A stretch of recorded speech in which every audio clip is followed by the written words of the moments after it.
মুক্তি পেয়েছে কণ্ঠশিল্পী বর্ণালী সরকারের প্রথম মৌলিক গান হৃদয়ের আয়না।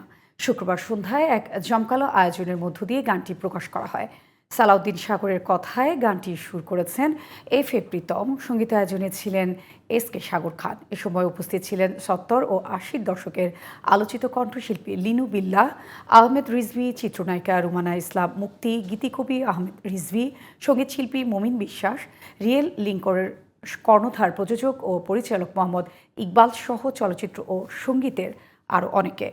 আজকে গানটা রিলিজ হয়েছে, আশা করছি দর্শকদের গানটা ভালো লাগবে। মৌলিক একটা গান, প্রীতম ভাইয়ের সাথে আমি গেয়েছি। জেনারেশনটা যেরকম, ওরা আসলে এই ধরনের গানটাই শুনতে চায়, একটু মেলোডি টাইপের, একটু রোমান্টিক টাইপের, এরকম এই ধাঁচের গানটাই এই জন্য আসলে শুনবে।